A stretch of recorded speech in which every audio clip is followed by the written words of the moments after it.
Hey, how's it going, everybody? Welcome to this week's episode of the Modern Day Artist. This time around, I'm joined with a very special DJ, a guy that I met in the city at a very interesting and special party, the VMA nominee party. Yes, sir. Ty, how you doing, man? I'm good, man. How are you, man? I'm doing pretty well, bro. Sure, I see man. the fit you got on right now, Yeah, bro. man. Halloween time, It's huh? Halloween time. We got a couple shows tonight out in Jersey and in the city, so I had to get ready early. You gonna let people guess, or what is it exactly you want to tell them? I'm gonna let people guess because I'm gonna drop it on my Instagram at some point. I'm gonna drop a VHS kind of video, kind of showing who I am.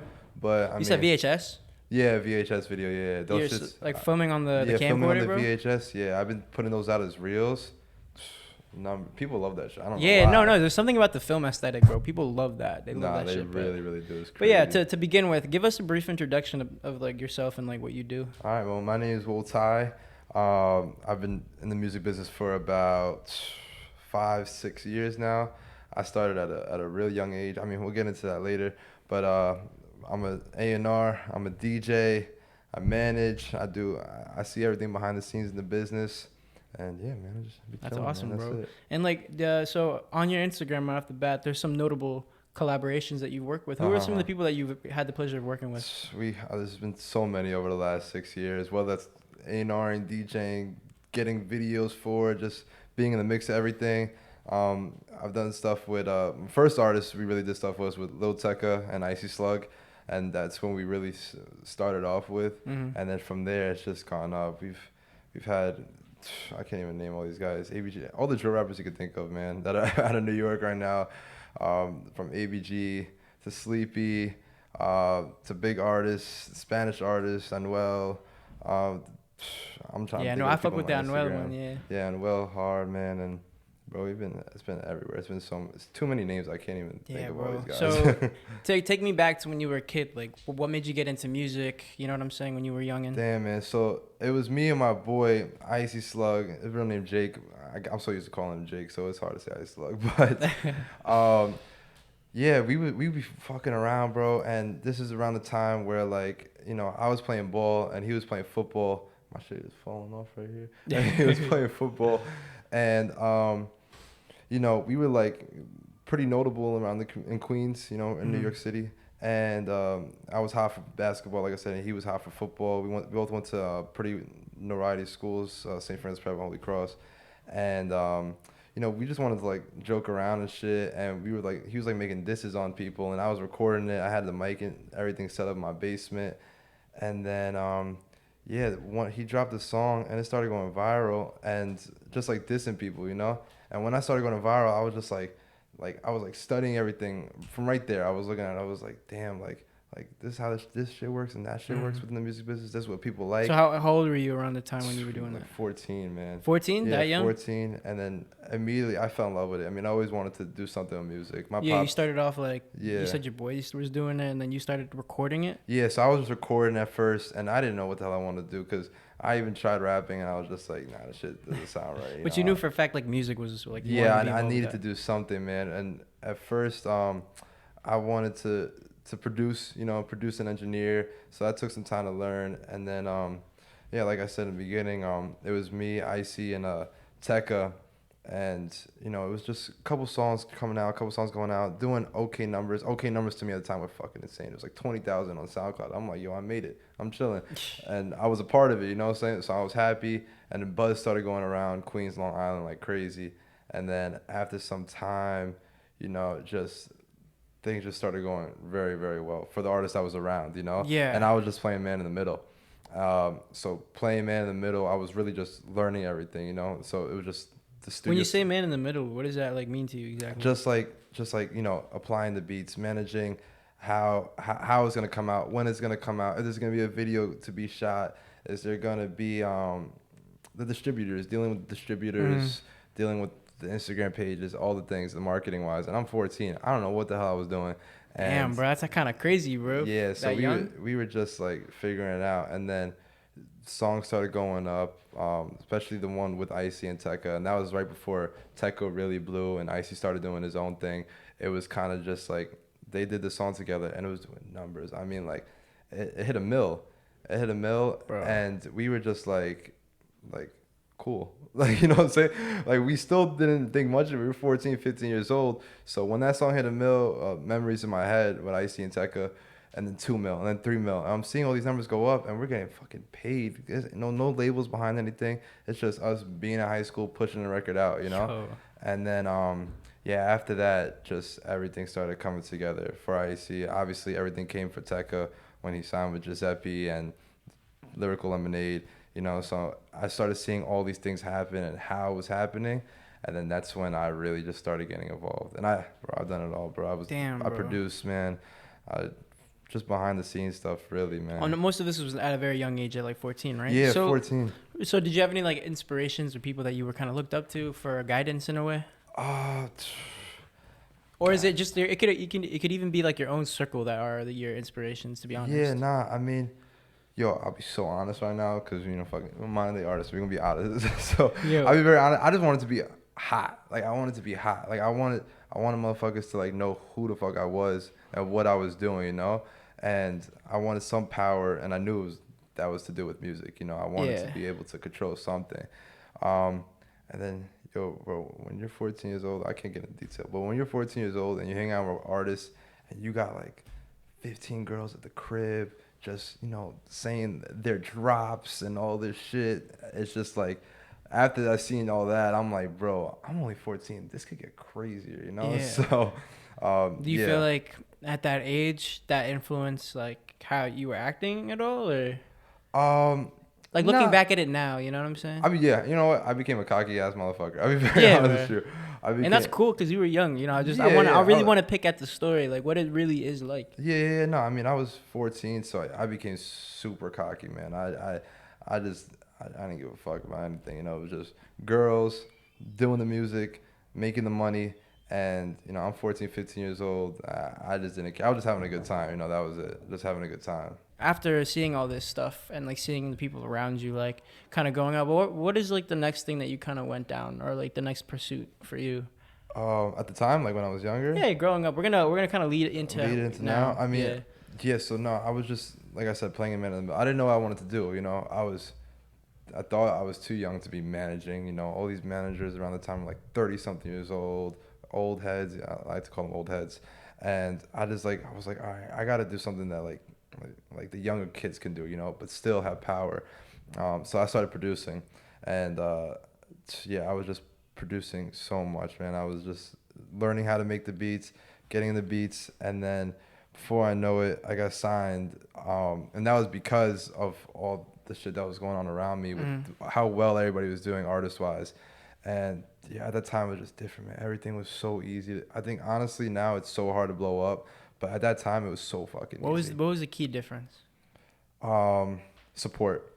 I feel like at the time, support was just something different, you know? People didn't have as much as an ego. It was like 2019, so it was before COVID and shit. And there was just so much support from everywhere that I saw for all these artists. It wasn't just those two artists. There was so many different artists at the time that were coming up and just doing numbers, bro. And there was support. People were really into this shit. And I was just like, damn, bro, like it's not like that no more. Is it? How would you compare it to now? It's nowhere near the same. It's now there's, you know, and from a marketing standpoint, everything is just, it's got to be accepted and it's got to be cool now, you know. People don't support like they used to. It's not even close, you know. You gotta, you know, there's so many different ways, but like race plays a huge part in that. And where you're from plays a huge part in that. Trying something different plays a huge part in that. So, you know, we'll go down that path, but yeah, that plays a huge part. Yeah, very interesting, bro. So how would you say like all these experiences like shaped how you are now and like the way you think now? How does it compare? So I mean, I get that a lot. A lot of people ask me like, damn, you've been doing this for a while, you know, like what's going on like in your head and shit. I really do think that I learned a lot, but I also grew up way too fast.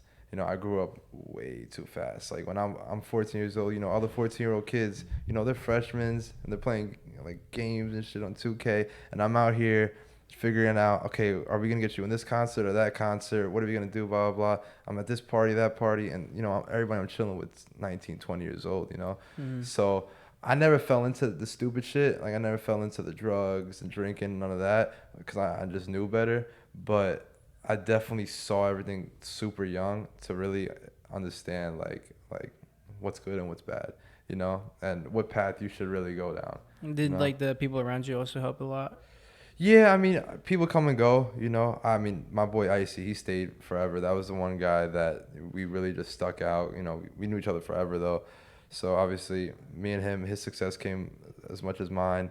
And I mean, a lot of people left, but they left for a reason, you know. There Hmm. was there For was sure, bro. there was shit People, that just couldn't work I don't out. know if you're religious, but God be removing things that Oh aren't, yeah, man. that aren't for you, bro. And you wonder why they happened at the time, but then you look back at it and you're like, yo, like it's for the better Oh, hell yeah, man. I type totally shit. agree. Totally agree. Yeah. So I wanted to talk a little bit about this, and it was DJing styles. I want to understand a little bit more about the craft of DJing, since that's DJ. what you're most notable for. Would you say?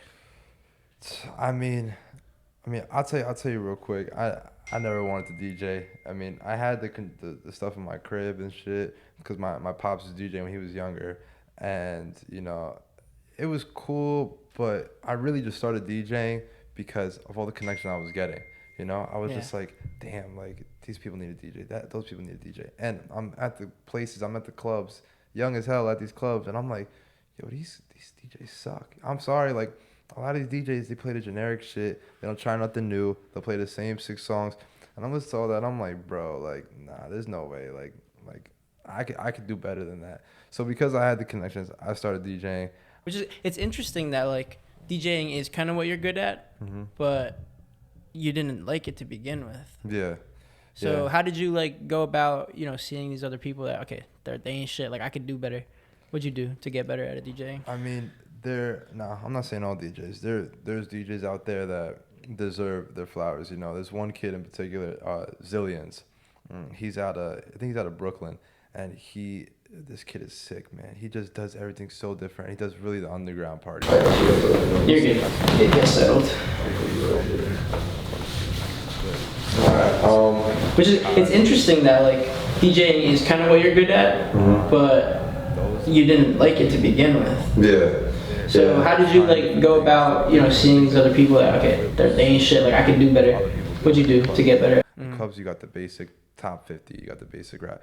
They were just trying things like okay, how can I loop this to make it sound cool and playing something great, bro. It's just they're so creative with how they DJ, and that's where I'll be very honest with you, that's where I got my inspiration from. I was trying to figure it out, and I was like, damn, this shit isn't as easy. I'm talking shit at all these DJs, but I'm not that good either. I'm playing the same, fucking.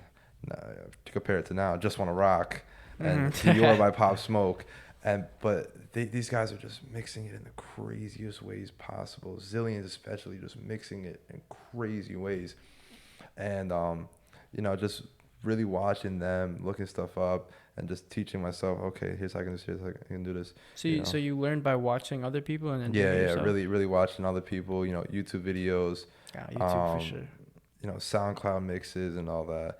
And then after a while, I just started, now that I got the hang of it, I'm doing my own things, my own mixing. And About how old were you when you got mixing, and how far into DJing were you? DJing wise, I would say within the last like year, 2 years, I really started, like I just got a full grasp on it. I've been DJing for like 3 years now. Yeah, it's 2023. Yeah, so about 3 years now I've been DJing. Straight out of COVID, I started DJing. Got you. Yeah. COVID, bro. Mm-hmm. Was that crazy for you? I think. I know it's crazy for everybody, but like, I think that was one of the best how was times your of my crazy? life. Really? To be very honest with you, yeah, that COVID changed my life. And, Okay, tell me about that.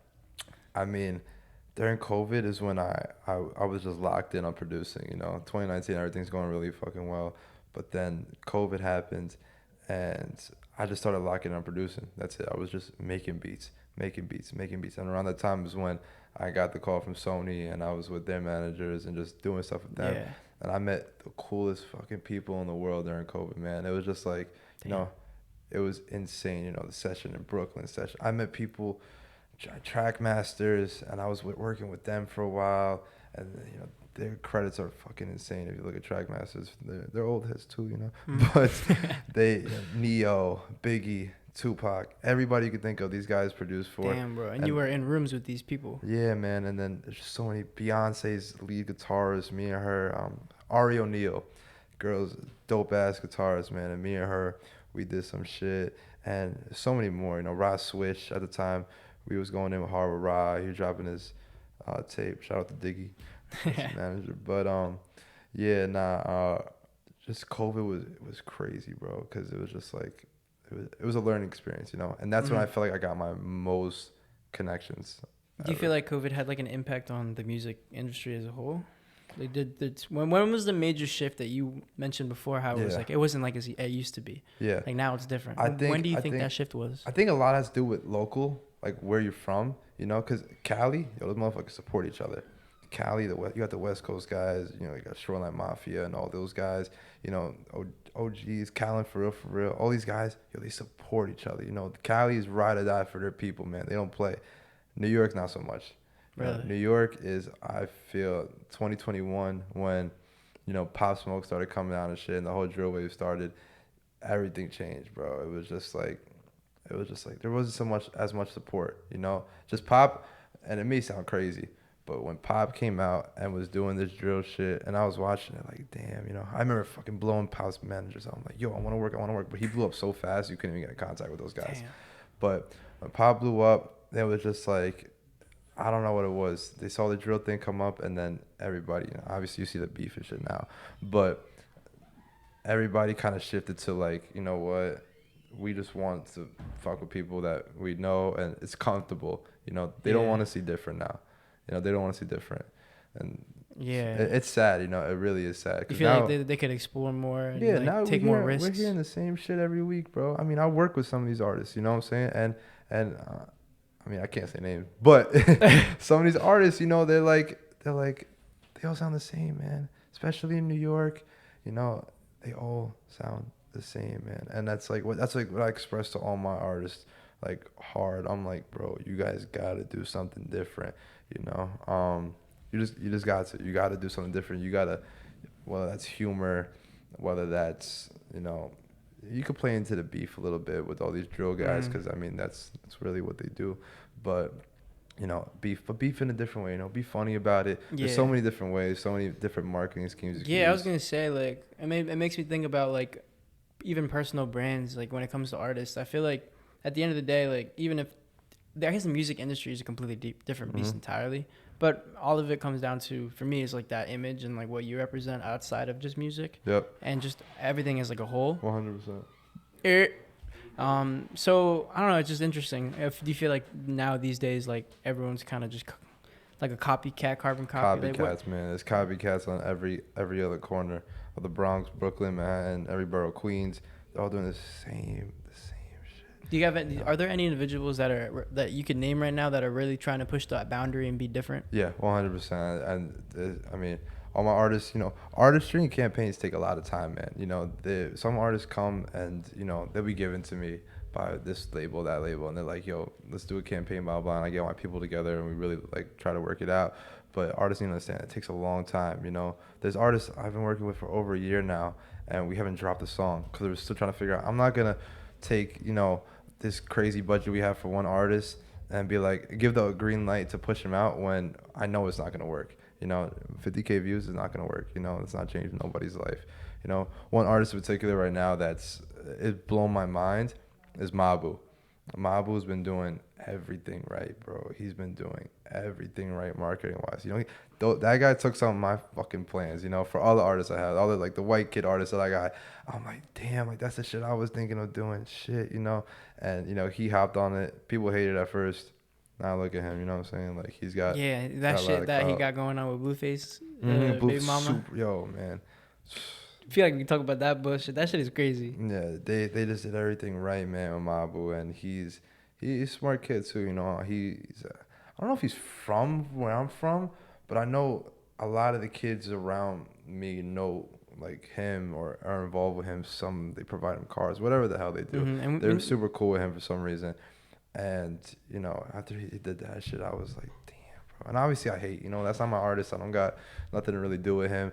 But I give props where props is due. You know, the kid's doing what he gotta do. You mentioned, like, he's doing everything right. When it comes to, like, growing an artist and, like, wanting to get your name pushed out there, like, what is doing it right kind of look like, at least from your perspective? Yeah, it's just being different, man. Being yourself and, you know, listening to the people behind you. You know, some people, artists in particular, they feel like they know everything. You know, you don't know how many guys I deal with that they think they know everything, man. And it's just like, you know, the guys that listen, the artists that really listen, they just, when you listen, you get good results. You know what I'm saying? And half the time, all these A&Rs, I know the A&Rs I'm around and shit, all they want is you to be different. You know, they want you to be different. And because, you know, we're trying to see green at the end of the day. You know what I'm saying? We're trying to get an artist to a label, whether that's freelancing and art, but it's good enough to where there's money presented to you. You know what I'm saying? Or big enough to where there's money presented to you. And I mean, some of these labels, you know, they sign the same fucking artist every other week. But then some of these labels are actually doing it right, signing different artists. QC is a prime example. QC signs such different artists, man. You know, they got Yachty. You know, I don't know if they still got Migos, but I know they got something to do with the Migos still. They just signed Caribou. And Caribou, I never heard a girl rap like Caribou before. You know what I'm saying? I love what she's doing. Probably, I'm not even allowed to say this, but I don't give a fuck. They're probably going to sign Anicia next, you know what I'm saying? So, you know, these girls just doing different shit. Everybody doing different shit. You know, whatever it is. If you're different, you know where that comes from. It's coming from the people behind them. You know what I'm saying? Yeah, Half the time, it really is. So. Yeah, bro. Wow, that's so interesting to like, I don't know, just like hear, you know. Yeah. I guess for the people that are watching, if they're an artist and they want to like, you know, grow themselves, like, is there any actionable steps? Is there any actionable steps that they could take? You think would be good right now?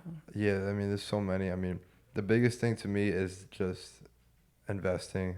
Obviously, people think, you know, it's not the SoundCloud days anymore, man. You can't put something on SoundCloud and expect it to blow up. You know, it just can't. You know, Apple Music, Spotify, YouTube, and Instagram, the whole, what's the word, algorithm, it's just, they got such a hold on it now that obviously they're trying to make money. You know, all these people are trying to make Instagram. Everybody's trying to make money. And you're just not going to blow up by posting something anymore. You know, shit. I wish 2018, 2019, if I had my knowledge now that I had in 2018, 2019, it'd be a different world for me. But I'll tell you right now, you just can't just put something out there. You got to have a plan. You know what I'm saying? Get a team together, you know what I'm saying? Even if your budget's not big enough, budget is the biggest thing to even really get numbers now. It's just what it is. You know what I'm saying? That's interesting. They don't look at talent no more. I know some of the most talented fucking producers in the world, man, and artists and everything. You know what I'm saying? And obviously, I think for artists, you gotta have the right budget, man. Everything else, you kind of sneak your way in. You know what I'm saying? Producing wise, you can sneak your way in. Be fucking annoying, and that's it. As a producer, just be annoying, man. Annoy the shit out of everybody you meet, and that's it. My boy J Cabs is probably that persistence. That kind of, I'm always gonna show up, and like make producers, noise. bro. That's all you gotta do, man. Like I was saying, this kid J Cabs, man. He's been going at it for a minute now, and it's real Boston Richie, I think his name is, and he's his main producer now. He just did like a whole album with him, and you know, I've seen J Cabs grow, you know, and this kid is so talented. I remember I met him back in 2020 in Penthouse and the Times Square, and he was, my beats, here's my beats, and he's playing them, and I'm like, yo, what the fuck, this kid is crazy. He's from upstate. Bro, it seems like all this stuff comes down to like networking and who you know, bro. Like, yeah, 100%. Like every single time I've like, it could be the most random encounter with somebody, but for some reason, because you met them that one random day, they're inviting you out to something, and then you're in a room with this other person that's like, you know what I'm saying? 100%. I tell artists all the time that, like, you know, wait, what can I do if I don't really got this crazy budget right now, but I'm working on it? I'm like, bro, just be outside, bro. We live in New York, you know. Like, New York is just every corner someone knows somebody, I swear, bro. It's insane, bro. I swear.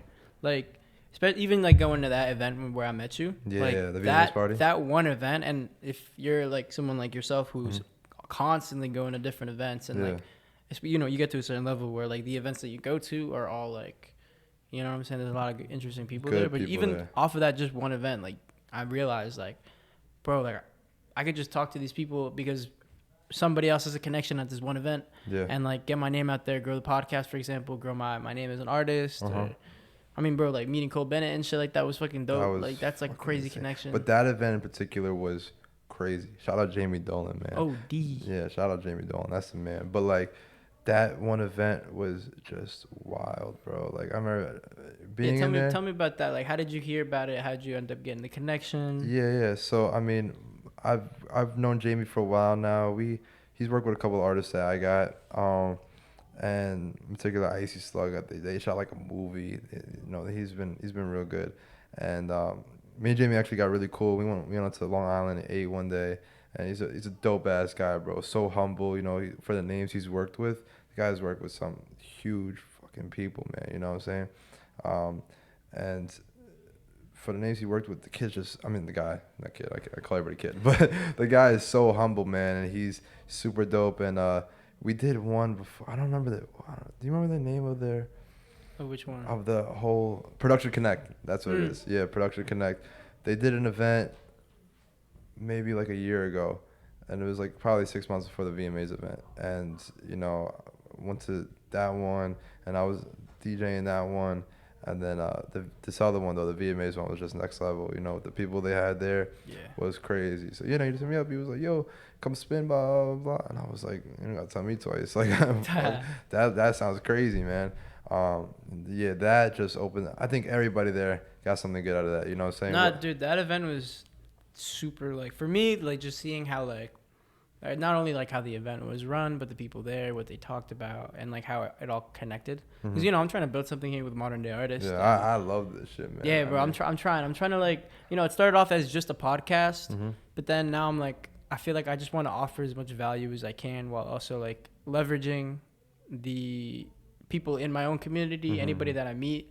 Like the way that Ryan phrased it was something about it was hidden gems, like the hidden gems, the people that people don't necessarily talk about all the time, but are always involved with super important. Yeah, super important with how things get done. And I want to like figure out a way to like get that out there to people, for people 100%. To watch, because there's people like you who work with some crazy people that have so much knowledge that like just needs to be shared, bro. Like, yeah, 100%. You know what I'm saying? I feel like it needs to be shared, but it needs to be shared to the right people. You know what I'm saying? And that's, you know, the whole game here is just, if you could be better than that one, you know, it's the music business is just being better than the next person. You know, it's a war. That's what it pretty much is. But you know, just, you know, being outside, bro, that helps. I love this shit, man. I think this is dope. You know, when people come up to me, they're like, "Yo, I'm doing a podcast," and more so for my artists and shit. You know what I'm saying? You know, if you want to get that guy, and I'm always going to their, you know, podcasts or whatever, and actual radio shows, and I'm like, all right, this is cool, but what you got going on here? And that's when I was looking at it. You know, even people have been like, "Yo, Ty, come on my podcast." I'm like, yeah, you know. Sounds good. But I was like, you know, this kid, I don't know what it is, but I really liked what you had going on. I appreciate that. The name is dope, you know. Right? Yo, let me tell y'all something, bro. I remember shit, I don't know if my mom's watching, but fuck, whatever. I was high as fuck, just chilling on my computer, right? Trying to put together like, because you know, I run the digital marketing business, digital media rather. Okay. So I do like a lot of video content and stuff like that. Oh, yeah. But I've always wanted to create something, you know, like I mentioned before, just a community kind of thing. And I was like, I mean, we're like modern day artists. Like, it just came out of my mouth, right? Yeah. And I was like, sat there and I looked at the computer. I was like, wait. Those are the best things ever. I was like, that sounds really clean. Yeah. So then I was like, fuck it. Go to my Instagram, make an account just to see if Modern Day Artist handle is available. It is. And I'm like, yo, like, that's a sign, bro. Like, I have to. 100%. Those are the best things in the world. When you got that one idea that just comes out of nowhere, and it be this, you know, the stupidest fucking things in the world, bro. You know, I got artists that come up with names, you know, over like the weirdest shit ever. You know, it'll come out of nowhere. Tecca, that shit came out of nowhere. I forgot the whole story. It was something about a gun in the studio or some shit like that. But that one, and then even my name. I remember I was sitting down and I was Baby Ty at one point because I was the baby face. I was 14, 15 years old. And that's funny. I remember, I was scrolling through Instagram and I saw Woahhttyyy come up. And I was like, yo, she's the only person I know with like a woah in her name. And I just bit off that. I was like, Woahhttyyy. Yo, that ass? Yeah. Oh, I kind of fuck with that. Woahhttyyy. Yeah. I like Woahhttyyy. I was like, I like how you had to explain how to say it. Woahhttyyy, Woahhttyyy. Yeah, bro, because I get Woahhttyyy a lot. Woahhttyyy a lot. Yo, people will be introducing me when I'm DJing. They're like, yo, let's DJ Woahhttyyy. And I'm like, But I'd be tight. I'd be tight. That's the first thing I'd be like, yo, that is not my name, bro. Yeah, nah, I don't. But yeah, so you got some pretty cool stuff going on, not only in the future, but like literally tonight. Yeah, tonight, right? So man. just talk to me about a little bit of the projects that you have going on. Mm-hmm. You know, talk to me about tonight too, if you want. Yeah, I mean, really, I just been locked in on DJ. You know, I got specific album rollouts coming up in the next 2 months, and album rollouts are when we're just locked in on the artist and getting their album together, and that shit takes a minute. You know what I'm saying? Those are some major artists that we got coming with albums. So once those album rollouts come out, really the camp that we go into, I'm not gonna be DJ anymore. But especially after the VMAs event, and you know, I was in Miami in July. Future projects. Yeah, so I mean, I've just been everywhere recently, DJing wise, Miami, New York, and you know, just getting booked everywhere, man. So I was just like, you know what, kind of took some steps away from the real business. You know, I still got my artists and shit that I'm working on every day with. Can you wanna touch on exactly what that business is? Which one are you talking about? A&R work? Yeah. Yeah, I mean, the A&R work is just campaigns, bro. It's just really coming up with campaigns. I don't know if you know Respective Collective. I do work with them. Just everybody, you know, it's literally everything. The whole networking thing is within, you know, videos, even engineers. You know, people ask me all the time for studios and shit, and you know, my boy Aux, he's the guy for that. Shout out to Aux. But yeah, just with everything, bro. Just putting the pieces together. You know, putting the pieces together is the biggest thing here, and you know, artist campaigns. You know, that's it. Type shit. And those future projects that you got going on. Oh yeah, so no, DJ wise, man, it's just been going crazy. You know, before we go back into the whole campaign, especially for album rollouts. I can't even say who yet, but the album rollouts we got are major artists, you know, artists that I love since I was a kid that I'm able to work with now. So once we go into camp with that, I will not be DJing around that time because I got to be locked in, you know, got to make our money. So, Type shit after that. yeah, so no, tonight, I mean, it's Halloween weekend, so Where are you performing tonight, bro? Yeah, so I'm going to be in, I think I'm in Newark. How do you say it? Well, some people say Newark. Newark, yeah. But I mean, I guess it's Newark. If you're from Newark, it's Newark. All right, cool. Yeah. If you're not, it's Newark. I love Jersey, bro. Jersey is so dope, bro. Yeah, bro. I've grown to appreciate it. Like living here, I've lived here my whole life. Yeah.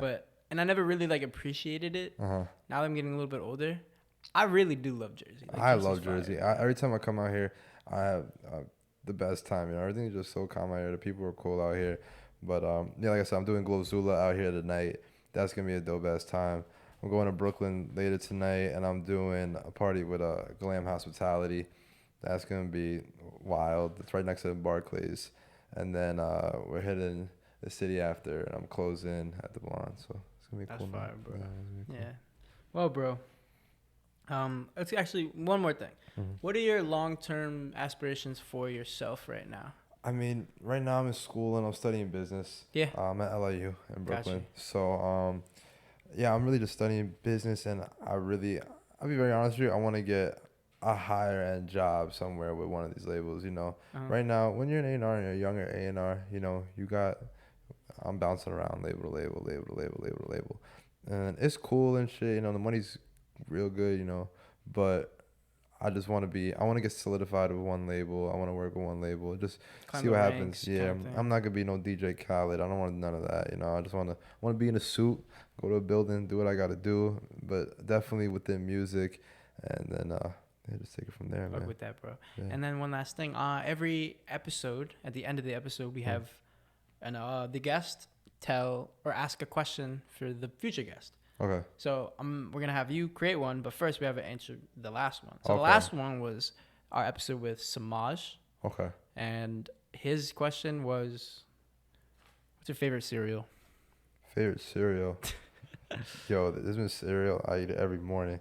It's like Fruity Pebbles, but like with marshmallows in it. Oh, that's fire. Yo, that shit is dope. Yeah. Yo, I be eating that shit every morning with bananas.